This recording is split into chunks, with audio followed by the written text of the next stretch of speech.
Olá! Recentemente, o Supremo Tribunal Federal se pronunciou a respeito da terceirização, admitindo que é possível terceirizar mesmo a atividade fim da empresa e validando, assim, nesse particular, a reforma trabalhista. Você já dimensionou o real impacto dessa decisão? Será que daqui para frente não há mais qualquer limite para a terceirização? Nesse vídeo nós vamos falar sobre esse assunto, também vamos falar sobre alguns mitos, sobre algumas verdades a respeito da terceirização e cautelas que o empresário deve ter ao se valer dessa ferramenta. A terceirização já era admitida com reservas pelo Tribunal Superior do Trabalho. A súmula 331, ela explica a visão do judiciário trabalhista quanto à terceirização. Agora vejam, esse é um entendimento pré-reforma e à medida que novas demandas forem sendo apreciadas a respeito desse tema pelo judiciário trabalhista, essa súmula deve ser provavelmente revista. Tá? Mas, em linhas gerais, a terceirização, como nós vimos, admitida com bastante reservas. Era considerada para serviços de vigilância, conservação, limpeza ou também serviços especializados que fossem ligados à atividade meio do tomador de serviços. Agora, não poderia haver subordinação direta entre os empregados do prestador de serviços e o tomador. E também não era admitida a pessoalidade. Ou seja, a empresa prestadora de serviços, ela fornecia mão de obra, mas não indivíduos específicos, certo? Essa prestadora, a cada mês, a cada semana, poderia fazer uma rotação de pessoal, mandar pessoas diferentes, desde que pessoas qualificadas e que atendessem ao escopo daquele contrato. Essas pessoas, por outro lado, não poderiam estar recebendo ordens diretas da empresa que contratou esses serviços. Agora, se você está se perguntando o que é atividade fim, o que é atividade meio, vamos abrir aqui um parêntese para explicar isso. Bom, a atividade fim é aquela principal do negócio, da empresa. Né? Por exemplo, num escritório de advocacia é a prestação de serviços jurídicos, elaboração de contratos, pareceres, o contencioso. Numa fábrica, seja de doces, parafusos, é a manufatura desses produtos. Numa loja de sapatos vai ser a venda dos sapatos e por aí vai. Já a atividade meio é qualquer uma que se faça necessária ou útil para o funcionamento do negócio, mas que não esteja diretamente vinculada, tá, à finalidade desse negócio. Vamos considerar alguns exemplos. Num restaurante, por exemplo, você pensa em manutenção predial, em limpeza, até como vimos que já é tratada pela súmula 331, são atividades que vão ser necessárias para o bom funcionamento do empreendimento, mas que não estão vinculadas àquilo que é o principal, que é fazer comida e vender essa comida para as pessoas. No escritório de advocacia, vamos considerar, por exemplo, contador, o serviço de contabilidade, enfim, a manutenção de computadores, criação, desenvolvimento de sistemas de informática, são atividades meio, acessórios, né, facilitadoras. Agora, já era lícito terceirizar essas atividades meio antes da reforma trabalhista, desde que, como nós vimos, não houvesse pessoalidade ou subordinação dessa mão de obra terceirizada em relação ao tomador de serviço, no caso, o contratante. Nós também vimos que algumas atividades eram já expressamente excepcionadas pelo STF. Limpeza, conservação, segurança. Não é que quanto a essas atividades pudesse se descartar essa questão da pessoalidade e subordinação. O diferencial aqui é outro. Em algumas situações, essa discussão do que é atividade meio, o que é atividade fim, ela fica ali numa zona cinzenta e podia dar margem à confusão. Quanto a essas atividades de limpeza, conservação e segurança, como já havia previsão expressa na súmula, havia uma segurança maior para você poder terceirizar. A reforma trabalhista ela veio a revolucionar esse conceito de terceirização, e nós vamos ver como. Quando nós falamos em reforma, pensamos imediatamente na CLT. A reforma é a mudança na CLT. Mas vejam que também outros dispositivos foram atingidos pela reforma. E um exemplo que aqui é particularmente importante para a gente é a Lei 6.019/74, que justamente trata de mão de obra temporária e terceirizada. Essa lei ela já havia sofrido alterações pré-reforma, com a reforma sofreu novas alterações e no momento a redação dela, no artigo 4º-A, assim dispõe. Considera-se prestação de serviços a terceiros a transferência feita pela contratante da execução de quaisquer de suas atividades, inclusive sua atividade principal, a pessoa jurídica de direito privado, prestadora de serviços, que possua capacidade econômica compatível com a sua execução. Ou seja, agora, pelo menos em tese, está na lei, é possível terceirizar indiscriminadamente a atividade meio e também a atividade fim. Mas isso quer dizer que as portas estão abertas para uma terceirização irrestrita, ilimitada? A resposta é não. E vocês vão perguntar por quê? Por que não? Ora, porque continuam valendo aqueles critérios de que não há compatibilidade entre terceirização e subordinação, pessoalidade. Vamos dar um exemplo, então, para podermos entender isso melhor. Vamos imaginar que você tem um estacionamento que funciona 24 horas por dia e decide, por uma questão de segurança ou qualquer questão de natureza pessoal, que não quer mais operar esse empreendimento à noite. Tá? Você, então, decide recorrer à terceirização do turno da noite e venha contratar uma empresa que vai fornecer essa mão de obra, a terceirização. Você vai estar terceirizando sua atividade fim, certo? Mas isso agora, como já vimos, é possível conforme a nova redação da lei e foi essa nova redação respaldada pelo STF. Bom, então a empresa terceirizada ela vai chegar toda noite, vai haver uma troca de turno, você vai passar chaves, no contrato que você formalizou com essa empresa você vai poder dizer como é que você quer que a coisa funcione, como é que os empregados vão se vestir, o modus operandi geral, preço, enfim, tudo que está ligado ao funcionamento do negócio. Agora, o que você não vai poder fazer é ficar lá pessoalmente dando ordens para os trabalhadores ou manter um gerente seu controlando essas pessoas, coordenando eles, né, dirigindo eles, porque isso vai descaracterizar a terceirização.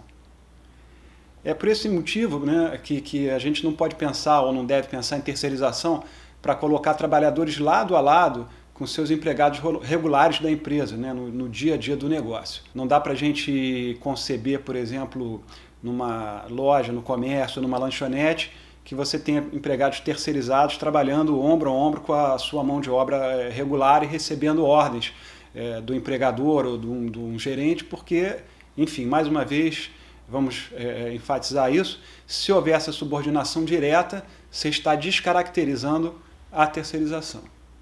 Outro ponto que já vimos que descaracteriza a terceirização é a pessoalidade. Então aqui, mais uma vez, vamos voltar a isso. Eu não posso contratar uma empresa que fornece mão de obra terceirizada e exigir sempre aquelas mesmas pessoas, sempre os mesmos seguranças, os mesmos faxineiros, os mesmos técnicos em informática. Né? Essa empresa prestadora, dentro do parâmetro do contrato, ela vai enviar trabalhadores capacitados, mas vai poder fazer uma rotação dessa mão de obra. Agora, em outros casos, nós temos uma sucessão de empresas prestadoras de fornecedoras de mão de obra que vão se alternando, se sucedendo, contratos que vão se sucedendo, mas sempre os mesmos trabalhadores. Eles não mudam, muda a empresa. Ora, aí evidentemente há uma tentativa de camuflagem de uma relação de emprego. Tudo isso fica claro no artigo 4º, parágrafo 1º da Lei 6.019, e nesse particular ela se harmoniza com a súmula 331, e diz assim o artigo: a empresa prestadora de serviços contrata, remunera e dirige o trabalho realizado por seus trabalhadores, ou subcontrata outras empresas para a realização desses serviços. Ou seja, pode até subcontratar, desde que haja previsão contratual para isso, mas ela, a empresa prestadora de serviços, é que é completamente responsável pela mão de obra. Tá? Repetindo, então, mais uma vez, não pode haver intervenção da empresa tomadora de serviços na mão de obra da empresa prestadora. Temos um outro diferencial também. O tomador de serviços ele não pode remunerar diretamente os trabalhadores terceirizados, porque isso também é um elemento descaracterizador da terceirização. Outros requisitos previstos na Lei 6.019 para que a terceirização seja considerada lícita. A empresa prestadora de serviços, ela precisa ter um CNPJ, ela tem que estar registrada na junta comercial e tem que ter um capital social compatível com o número de empregados que ela mantém. Isso são medidas justamente para evitar aquelas empresas de fachada, empresas de fundo de quintal. Quando esses trabalhadores terceirizados eles estão atuando dentro da empresa tomadora de serviços, a Lei 6.019 diz que, enfim, vantagens, garantias que são estendidas aos trabalhadores regulares também sejam estendidas a esses empregados terceirizados. Seriam questões, por exemplo, como alimentação fornecida em refeitórios, transporte que seja dado aos empregados, atendimento médico, ambulatorial, tudo que diz respeito à segurança e saúde no trabalho, enfim. Então, tem que se garantir condições de trabalho similares para os empregados e para os terceirizados. Por tudo isso, é melhor que a gente pense na terceirização não como uma forma de economia, mas sim como uma conveniência, algo que vai resolver um problema para o empresário, que vai servir para ele impulsionar o seu negócio, que vai atender uma deficiência que ele tenha, né? Mas não realmente como algo que vai implicar para ele em economia no primeiro momento. Se eu tenho, por exemplo, um empregado que para mim custa R$3.000 e vou recorrer a uma empresa que vai me fornecer um terceirizado por R$2.500 para fazer o mesmo serviço, eu realmente desconfiaria que aí estão se cortando custos, provavelmente onde não se deveriam cortar esses custos. Outra questão muito importante é a responsabilidade que pode recair sobre o tomador de serviços.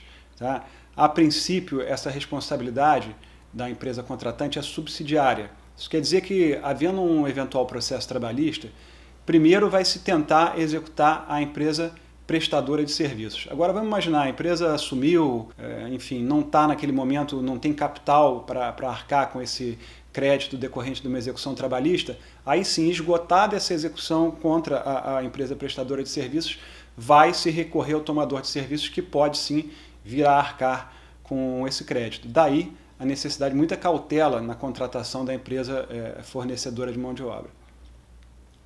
Mas também existem situações em que o vínculo de emprego pode ser declarado diretamente entre a mão de obra terceirizada e o tomador de serviços. A lei é clara ao estabelecer que não há essa responsabilidade, não se pode formar vínculo de emprego direto. Mas vejam, a lei aqui ela está partindo do pressuposto que é um contrato lícito de terceirização, que atende aos requisitos da lei. Caso esse contrato não atenda, numa eventual ação, o juiz pode entender que esse contrato é nulo, que é uma fraude, né? Então, por exemplo, ele vai fundamentar a decisão dizendo, por exemplo, que constatou-se a subordinação ou que o tomador de serviços remunerava diretamente o empregado, que aquilo era, na verdade, uma tentativa de camuflar uma relação de emprego.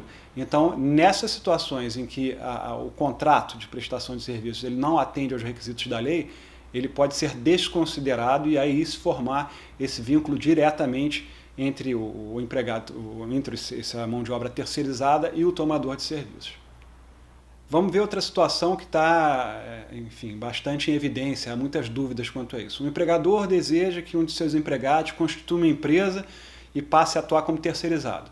Bom, agora vamos imaginar, tudo vai continuar como antes, ele continua lá dentro da empresa, continua recebendo ordens, ou seja, está subordinado, certo? Então você tem uma situação formal em que houve a terceirização, mas que de fato essa terceirização não houve. É uma dessas situações que pode ser considerada uma fraude e esse vínculo pode ser considerado futuramente, né? Ou seja, não houve, basicamente não deixou de existir o vínculo de emprego.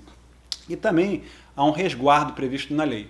Ex-empregados, eles não podem voltar a prestar serviços para o seu ex-empregador como sócios ou empregados da empresa terceirizada, a não ser decorrida uma quarentena, um resguardo de 18 meses. E outra coisa importante também, apesar do STF ter validado a terceirização de uma forma ampla, né, endossando a reforma trabalhista, e no particular como nós vimos, a realidade é que nós vivemos um momento de tensão entre os poderes. Na mídia, nós vemos que há muita insatisfação em setores do Judiciário, do Ministério Público em relação à reforma trabalhista, se fala muito em constitucionalidade da reforma com relação a vários temas. Então, nesse quadro, eu acho que no momento a gente pode esperar, é uma previsão, claro, numa bola de cristal aqui, mas que vai haver uma fiscalização bastante intensa com relação a esses quesitos da pessoalidade e subordinação. As sentenças provavelmente vão ser muito duras também, examinando isso com bastante minúcia, certo? Então, acredito que até que nós possamos verificar como é que os tribunais vão recepcionar a reforma, essa questão da terceirização aí incluída ao longo do tempo, só após a gente ter uma maior segurança que eu diria que a gente pode pensar nessa terceirização mais ampla. Por enquanto, a minha sugestão uma postura conservadora quanto à terceirização. Agora vamos ver uma outra situação. Você precisa de mão de obra adicional, tá? Mas tem que ser uma mão de obra subordinada que vai estar trabalhando lado a lado com seus empregados. Para, por exemplo, atender uma demanda de final de ano, houve uma encomenda extraordinária. Esse caso você tem uma solução. Você pode contratar empresas fornecedoras de trabalho temporário. Esse trabalho temporário, como o próprio nome diz, ele tem esse problema, né, de oferecer um limite de tempo, ele tem um prazo de duração. Então, a verdade não é que, na verdade, não tem soluções perfeitas. Nós estamos aqui com um cobertor curto.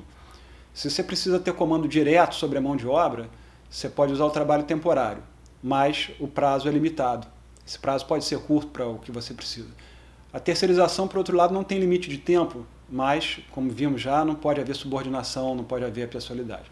Então, são, portanto, ferramentas que o empresário tem à disposição, mas que ele tem que usar com cautela, porque cada uma oferece seus prós e contras.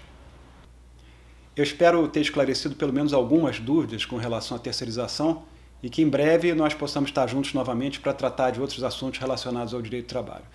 Eu sou o Rodrigo Tostes Malta, para o Cindy Lojas Rio. Muito obrigado.